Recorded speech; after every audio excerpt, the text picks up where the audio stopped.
हमारी साइकिल है फर्राटेदार, लेकर जाती हमको गांव के उस पार।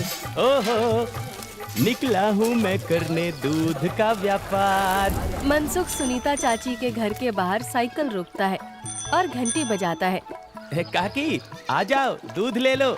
लाओ भाई, आज जरा आधा लीटर दूध ज्यादा दे देना, मेरी बिटिया को खीर खाने का मन है।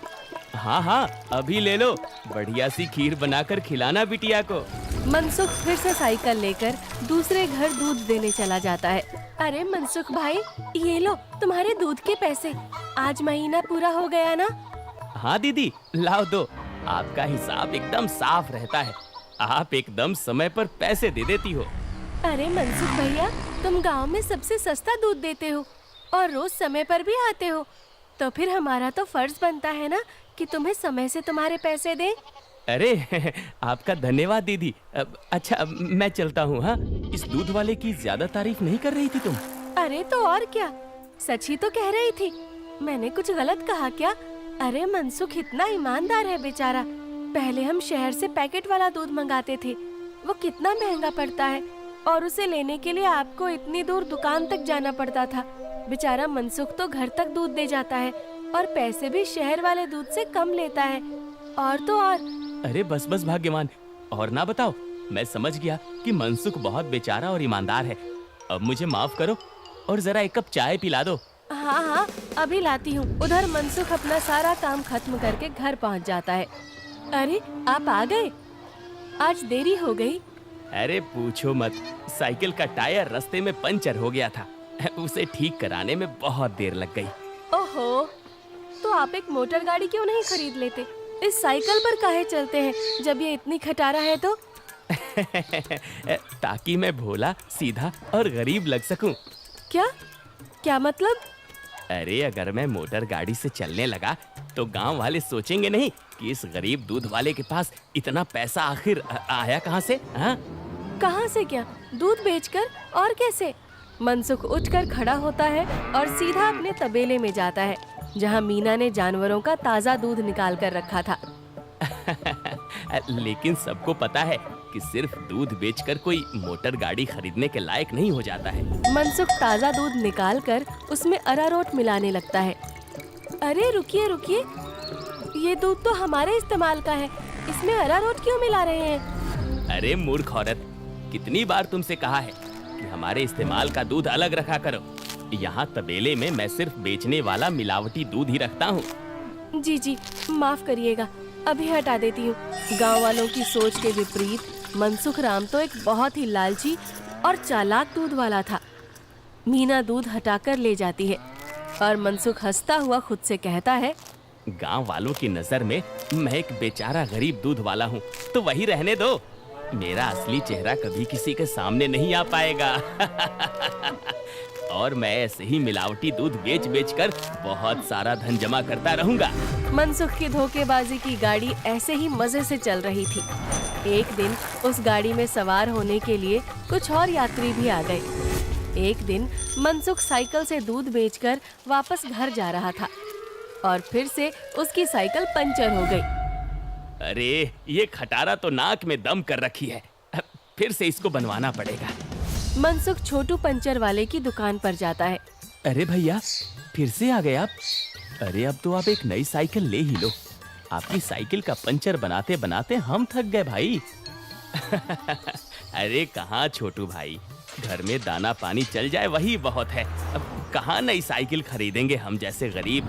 छोटू साइकिल ठीक करने लगता है और मनसुख वहीं खड़ा रहता है। बगल में एक भजिया वाले की दुकान थी। अरे भैया, इसे ठीक करने में 15-20 मिनट लगेगा, आप कब तक खड़े रहेंगे? जाइए, सामने जाकर भजिए वाले की दुकान पर बैठ जाइए ना। अच्छा ठीक है, जब काम हो जाए तो मुझे बुला लेना। मनसुख भजिया वाले के पास जाकर कहता है, लाओ भैया, जरा एक प्लेट भुजिया खिलाओ। हाँ भैया, अभी लो। मनसुख के ठीक सामने दो आदमी बैठे हुए थे। दोनों कुछ विचित्र से दिख रहे थे, जैसे वसूली करने वाले गुंडे हों। मनसुख जरा संभल कर बैठ जाता है। अचानक से उनमें से एक आदमी को जोर से खांसी आने लगती है। अरे कैसी भजिया बनाई है तूने? नालायक, अरे अरे क्या हुआ भैया जी? अरे जल्दी पानी लाओ। अरे भैया पानी तो खत्म हो गया है, मैं अभी कुएं से लेकर आता हूँ। तो क्या खो, तब तक मैं खांसता ही रहूंगा। मनसुख जल्दी से उठकर अपनी साइकिल में लगे कैन से थोड़ा दूध लेकर आता है। लो भैया, इससे तुम्हें राहत मिलेगी। वो आदमी जल्दी से दूध पी लेता है और उसकी खांसी रुक जाती है। अब जाकर आराम मिला, तुम्हारा धन्यवाद। कोई बात नहीं भैया, इंसान ही इंसान के काम आता है ना। ये लो भैया आपकी भजिए। अच्छा मैं अभी पानी भर के लाता हूँ, कहीं किसी और को जरूरत पड़ी तो पहले से रहना चाहिए ना। जब भजिया वाला चला जाता है तो मनसुख को अकेला पाकर वो गुंडे जैसा दिखने वाला आदमी मनसुख से कहता है, काफी शुद्ध दूध बेचते हो। क्या क्या मिलाया था दूध में? ये सुनकर मनसुख सकपका जाता है और भजिया उसके हाथ से गिर जाती है। क्या क्या मतलब है आपका भैया? मतलब ये कि ये दूध तो बहुत मिलावटी था, चक्कर ही पता चल गया। आज तक गांव में कोई भी मनसुख के मिलावटी दूध का स्वाद नहीं समझ पाया था और इस नए आदमी ने एक घूंट पीकर ही समझ लिया। मनसुख बहुत घबरा जाता है। देखो भैया, इस बारे में किसी को कुछ मत बताना। चाहो तो मुझसे कुछ पैसे ले लो, मेरे सालों का बना बनाया धंधा है, इसे चौपट मत करना। अरे हम तुम्हारा धंधा चौपट करने नहीं आए हैं, बल्कि हम तो तुम्हारे धंधे में 4 चांद लगवा देंगे। क्या मतलब है तुम्हारा? देखो भाई, मिलावट तो तुम कर ही रहे हो, तो हम तुम्हें मिलावट से कुछ अलग करने को नहीं कहते। तुम बस अपने दूध में ये मिला देना। वो गुंडा मनसुख के हाथ में एक पाउडर की पुड़िया थमाता है। ये क्या चीज है भाई? नहीं नहीं, ये नशे वशे का व्यापार नहीं करता मैं। ये सब तुम अपने ही पास रखो। अच्छा, मतलब सिर्फ दूध में अरारोट मिलाने का व्यापार ही करते हो?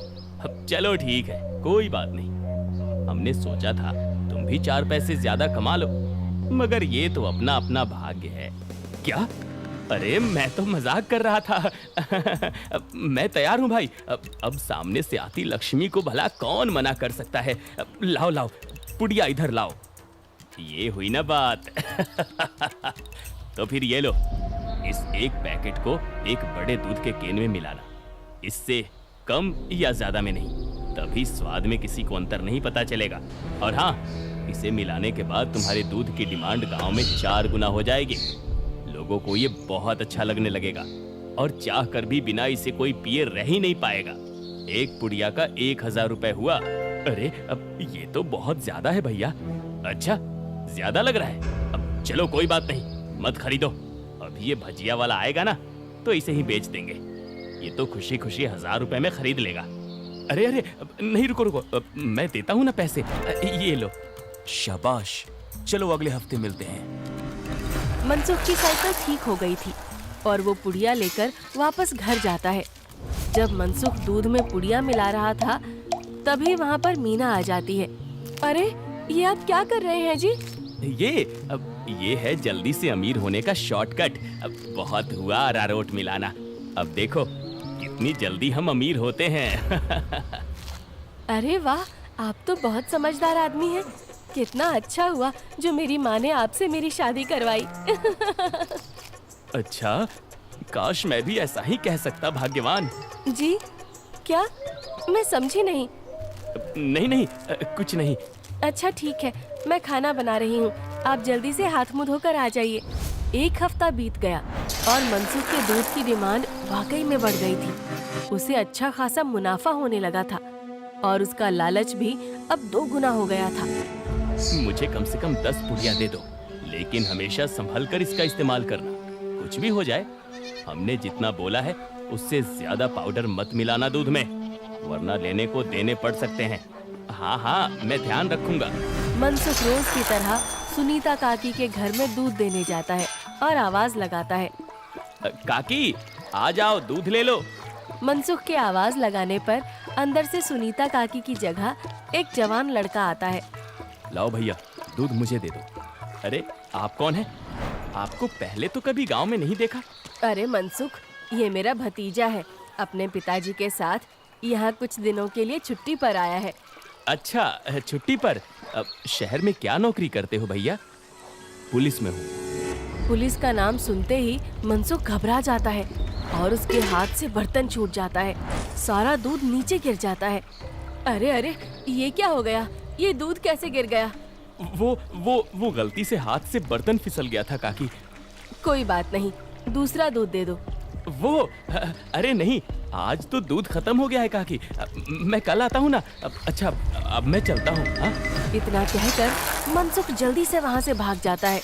मनोज और सुनीता दोनों को मनसुख की ये हरकत बहुत अजीब लगती है। ये इसे क्या हो गया? इसने ऐसा तो पहले कभी नहीं किया। होगी जरूर कोई बात। खैर चलिए अंदर चलते हैं बुआ जी। आज तो बाल बाल बचा। कहीं उस पुलिस वाले को सच का पता चल जाता तो आज तो मैं गया काम से। बाकी की जिंदगी जेल के अंदर काटनी पड़ती। उफ। अरे क्या हुआ जी? आप ऐसे हाफ क्यों रहे हैं? फिर से कुत्तों ने दौड़ा दिया था क्या? अरे चुप करो तुम। तुम्हारे ही बोलने की कमी है इस वक्त। अब जाओ यहाँ से। मेरे सर में दर्द हो रहा है। उसे और मत बढ़ाओ। क्या आप भी? मैं जब भी बोलती हूँ पता नहीं कैसे आपके सिर में दर्द होने लग जाता है। ओफो, तुम्हारे सामने आकर बैठना ही पाप है। मैं जा रहा हूँ यहाँ से। मनसुख गुस्से में घर से बाहर जाने लगता है और तभी वो देखता है कि सामने से मनोज चला आ रहा है। अरे दादा रे, ये वापस यहाँ क्यों आ रहा है? मनसुख जल्दी से वापस घर के अंदर भाग जाता है। देखा, नहीं रह पाए ना मेरे बिना। हाँ। अरे चुप करो तुम। जब देखो तब बकवास। क्या मैं अंदर आ सकता हूँ? जी, आप यहाँ आइए आइए। हाँ, वो दूध गिर गया था ना, तो बुआ जी ने कहा कि आपके घर आकर दूध ले जाऊं। बड़ा विश्वास है उन्हें आप पर।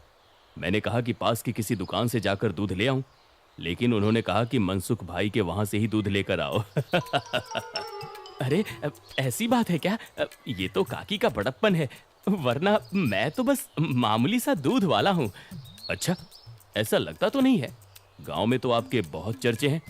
मैंने तो आज तक किसी आम दूध वाले का इतना नाम नहीं देखा है। मनसुख थोड़ा घबराता है और फिर मीना से कहता है, इन्हें चाय वाय पिलाओ, मैं इनके लिए दूध लेकर आता हूँ। ये शहर से आए हैं, बहुत बड़े पुलिस वाले हैं। अरे वाह, आप बैठिए, मैं अभी आपके लिए चाय लेकर आती हूँ। मनसुख तबेले में जाकर शुद्ध दूध निकालता है। अरे अब मैं क्या करूँ? इसे मिलावटी दूध कैसे दूँ?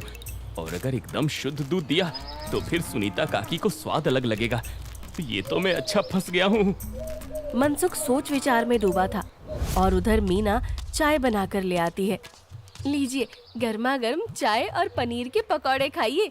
मनसुख तबेले से बाहर आकर बहाना बनाता है। अरे आज इतनी गर्मी है ना, जो भी बचा हुआ दूध था वो तो फट गया। माफ करना, आप इतनी दूर आए और दूध ही नहीं बचा। अरे चलिए कोई बात नहीं, आज हमारे नसीब में आपके यहाँ का दूध नहीं लिखा है तो कोई बात नहीं। वैसे भाभी जी ने बहुत कमाल की चाय और पकौड़े बनाए हैं। एकदम शुद्ध दूध और पनीर का स्वाद था। अब मैं चलता हूँ। मनोज इतना कहकर चला जाता है। पीछे से मनसुख चिढ़ते हुए मीना से कहता है, अरे क्या जरूरत थी पकौड़े बनाने की? अरे केवल चाय देती ना, उससे ज्यादा स्वाद नहीं देना था। छी छी, कैसी बातें करते हो? मेहमान तो भगवान होता है ना। ओफो, तुमसे बहस करना ही बेकार है। गुस्से में मनसुख चला जाता है। मनोज के डर से कुछ दिनों तक मनसुख किसी को भी दूध देने नहीं जाता और बीमारी का बहाना लगा देता है। ये क्या चल रहा है दूध वाले? तुम हमसे पुड़िया क्यों नहीं ले रहे हो? कहीं किसी और से सौदा तो नहीं कर लिया? अरे नहीं, गांव में एक पुलिस वाला आकर ठहरा है। उसके रहते मैं मिलावटी दूध नहीं बेच सकता। कुछ दिन इंतजार करना पड़ेगा। क्या? अच्छा ठीक है, तब तो हमें मिलाना भी नहीं चाहिए। इसी तरह मनसुख और गुंडों का काम कुछ दिन तक ठप रहता है। एक दिन अचानक से मनसुख देखता है कि मनोज सवेरे ही बैग लेकर स्टेशन की तरफ जा रहा था। अरे आप वापस जा रहे हैं? हाँ भाई, मेरी आज शहर की वापसी की ट्रेन है। अगली बार आऊंगा तो अपनी तबीयत बढ़िया रखना, तब तुम्हारे घर का शुद्ध दूध और पनीर जरूर खाऊंगा। इतना कहकर मनोज चला गया और मनसुख खुशी से तबेले में गया। चलो बला टली, अब फिर से काम पर लगता हूँ। मीना पहले से ही खड़ी दूध में पुड़िया वाला पाउडर मिला रही थी। अरे ये क्या चल रहा है? वो मैंने सोचा आप बहुत दिनों से काम पर नहीं गए हैं तो आज आपसे कहूँगी काम पर जाने को, और ये पाउडर यहीं रखा था, तो मैंने सोचा मैं ही मिला दूं। मनसुख ने देखा कि मीना के हाथ में एक पुड़िया थी। अरे तुम अपने काम से काम रखा करो, ज्यादा मेरे काम में अपनी नाक मत घुसाया करो। हटो अब। मनसुख दूध की कैन लेकर चला जाता है। मीना चिढ़ते हुए जमीन पे पड़ी 4 और पुड़िया उठाते हुए खुद से कहती है, जब देखो तब चिल्लाते रहते हैं। इनका काम आसान करने पर भी चिल्लाते हैं। 5 पुड़िया दूध में डाल दी तो इन्हें तो आसानी हुई ना, कभी समझते ही नहीं। मनसुख दूध सारे गांव में बांटकर घर आ गया। उफ, इतने दिनों बाद आज काम किया, मैं तो बड़ा थक गया। जैसे ही मनसुख सुस्ताने बैठा, उसके कॉलर पर मनोज ने हाथ रखा। मनोज को देखकर मनसुख के होश ही उड़ गए। तुम यहाँ?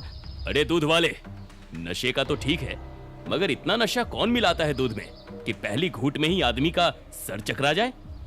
क्या ये क्या बकवास है?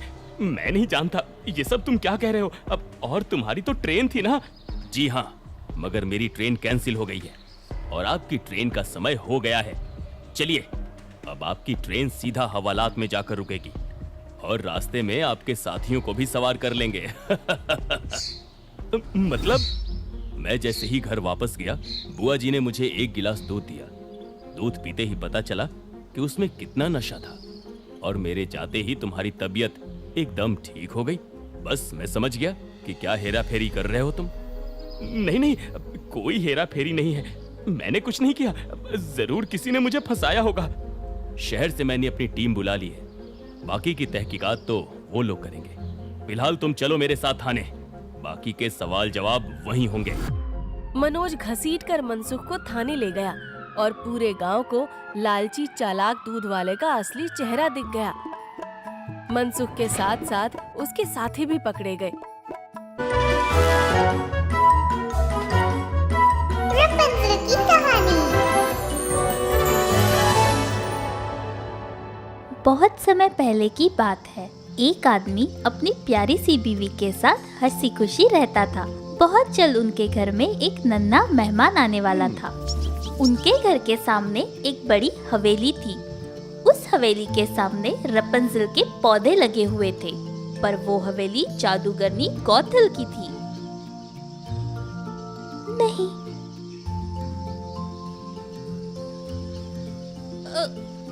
पत्नी का मन थोड़ा बेचैन हो रहा था, इसलिए वो बालकनी के पास ताजी हवा खाने आ गई। तभी उसकी नजर एक प्यारे से नन्हे बच्चे पर पड़ी।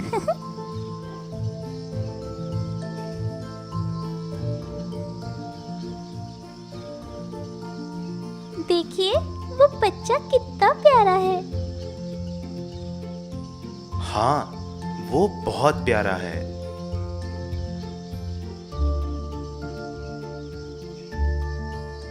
खेलते हुए बच्चों को देखते देखते पत्नी की नजर रैपुंज़ेल के पत्तों पर पड़ी। वाह, वो रैपुंज़ेल के पत्ते कितने ताजे लग रहे हैं। काश मुझे खाने को मिल जाए। जैसे ही पति ने अपनी पत्नी की ख्वाहिश सुनी, वो परेशान हो गया और बोला, समझने की कोशिश करो, वो महल जादूगरनी गोथल का है, वहां जाना नामुमकिन है। पति को एक तरकीब सूझी। उसने अपने पत्नी को दूसरी स्वादिष्ट चीज खाने को दी, पर उसकी पत्नी ने उसे खाने से मना कर दिया।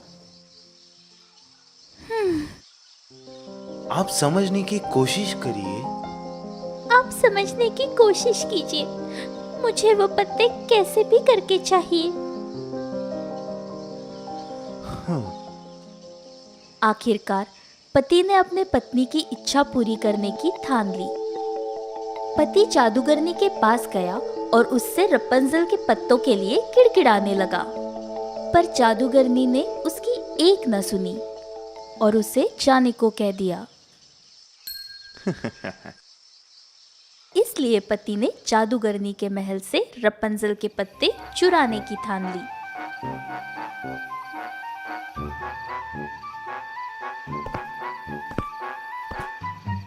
आधी रात को पति उस जादूगरनी के महल में चुपके से गया और वहां से कुछ रैपुंज़ेल के पत्ते चुरा लिए।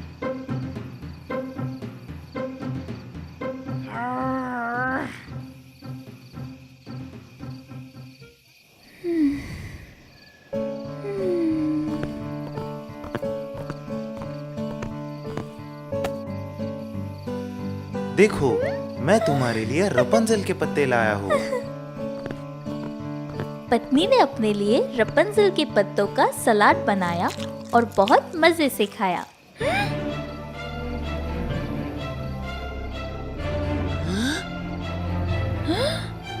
तुम्हारी हिम्मत कैसे हुई पत्ते चुराने की? मुझे माफ कर दो गौथल, मेरी पत्नी गर्भवती है और उसे इन पत्तियों को खाने की इच्छा हो रही थी। पति को गिड़गिड़ाते देख जादूगरनी ने अपने शैतानी दिमाग में एक योजना बनाई। उसने कहा, ठीक है, पर तुम्हें रपंजल के पत्तों के बदले में तुम्हारा बच्चा देना होगा। नहीं, मैं ये नहीं कर सकता।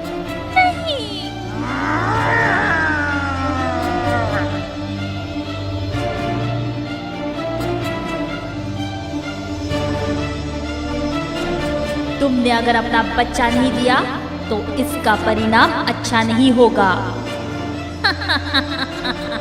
गौथल की धमकी से पति बहुत ज्यादा डर गया था, इसलिए उसने गौथल का कहा मान लिया। जैसे ही उनका बच्चा पैदा हुआ, दोनों ने शहर छोड़ने की कोशिश की ताकि उन्हें अपना बच्चा गौथल को ना देना पड़े। हमें इस शहर को जल्द ही छोड़ना होगा, नहीं तो जादूगरनी हमारे बच्चे को छीन लेगी।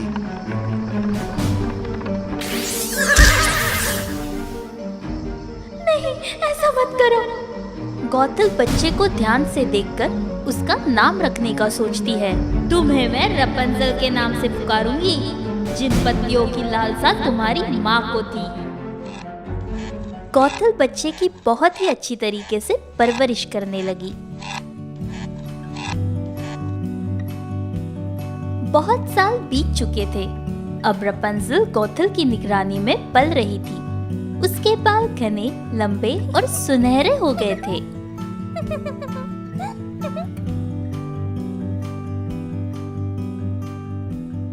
एक दिन गौथल रपंजल के बाल संवारने में मदद कर रही थी। तभी वहां एक जादूगर प्रकट हुआ।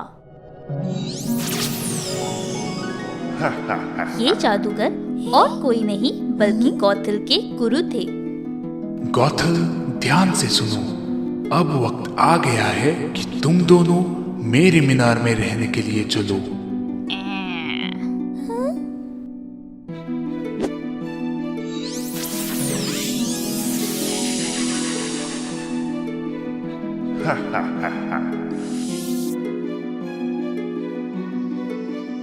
जादूगर अपने जादू से रपंजल और गौथल को एक ऊंची सी मीनार में ले गया।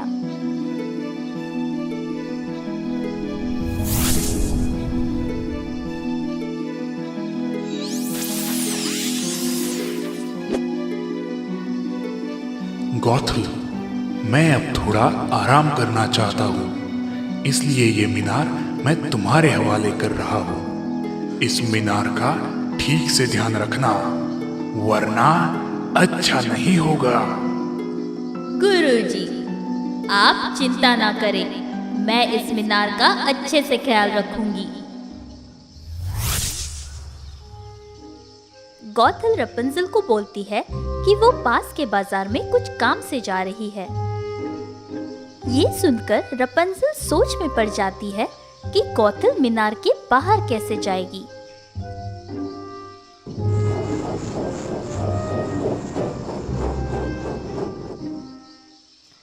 रपंजल, मैं जैसे ही वापस लौटूंगी मैं तुम्हें नीचे से आवाज दूंगी। रपंजल, रपंजल, अपने बालों को नीचे छोड़ो।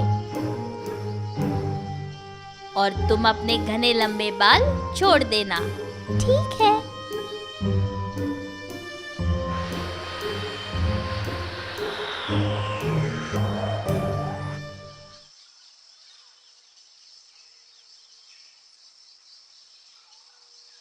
मीनार में कैद रपंजल अपना मन गाना गाकर बहलाती थी।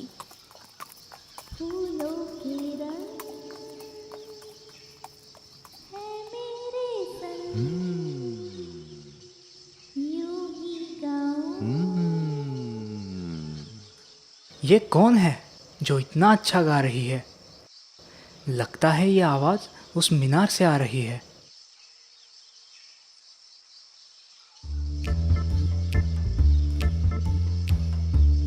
जब राजकुमार पेड़ के पीछे छिपकर गाना सुन रहा था, तभी उसने देखा कि गौथल मीनार के पास आती है और जोर से आवाज देती है, रपंजल रपंजल, अपने बालों को नीचे छोड़ो।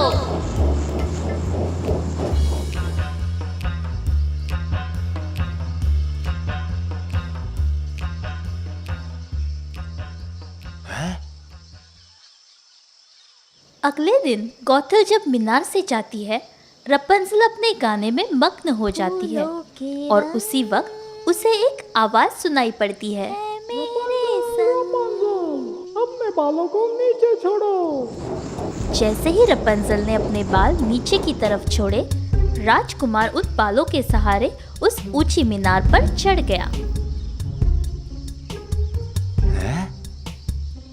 राजकुमार को अपने सामने देखकर रपंजल घबरा गई। तभी राजकुमार ने उससे कहा, अरे रे, घबराओ मत, मुझे अपना दोस्त ही समझो। मैं तुम्हारा गीत सुनकर यहाँ आ गया। तुम्हारी आवाज बहुत ही मीठी है।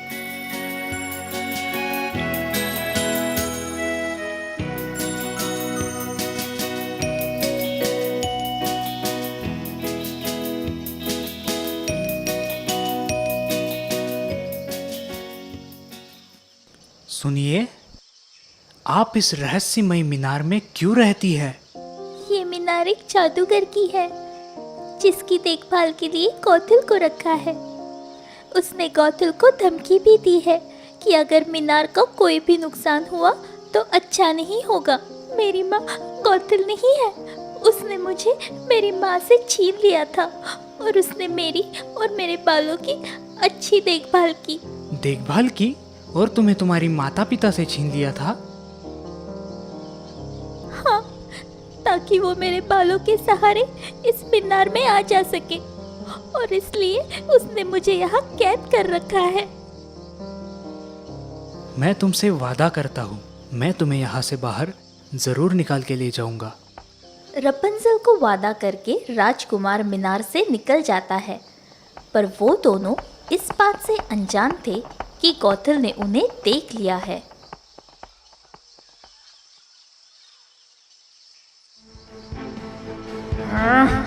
तुम्हारी इतनी जुर्रत! मैंने सोचा था कि मैं तुम्हें बाहर की दुनिया से दूर रखने में सफल हो गई हूँ, पर तुमने मुझे धोखा दिया। गौथल ने रपंजल को एक वीरान से रेगिस्तान में छोड़ दिया ताकि कोई भी उसे ढूंढ ना सके। इस बात से बेखबर कि गौथल ने रपंजल के साथ क्या किया है, राजकुमार रपंजल को बचाने के लिए मीनार के पास आता है और आवाज देता है, रपंजल रपंजल, अपने बाल नीचे छोड़ो।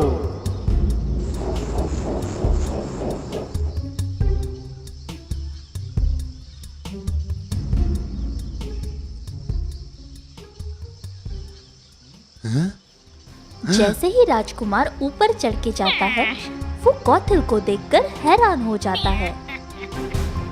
आहा, तुम जिस रपंजल की तलाश में आए हो, वो अब यहाँ नहीं रहती। राजकुमार को गौथल ने मीनार से धक्का दे दिया, जिस वजह से वो पूरी तरह घायल हो गया। फिर भी वो अपने सैनिकों के साथ रपंजल की तलाश में लग गया। रपंजल की खोज करते करते जब वो रेगिस्तान के पास से गुजर रहे थे, तभी राजकुमार को रपंजल का गाना सुनाई दिया, जिसे वो अक्सर गाती थी।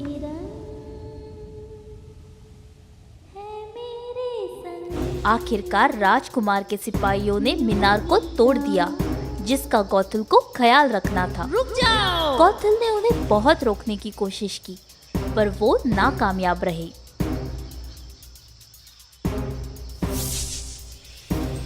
गौथल के गुरु वहां आ पहुंचे और जब उन्होंने अपने मीनार की ऐसी दुर्दशा देखी, वो गुस्से से लाल हो गए। उन्होंने गौथल को दंड दिया और वहां से गायब हो गए।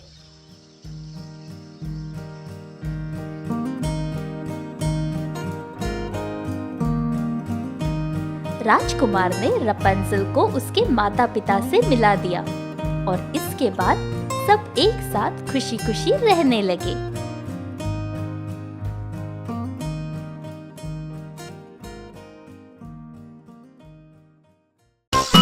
हुआ।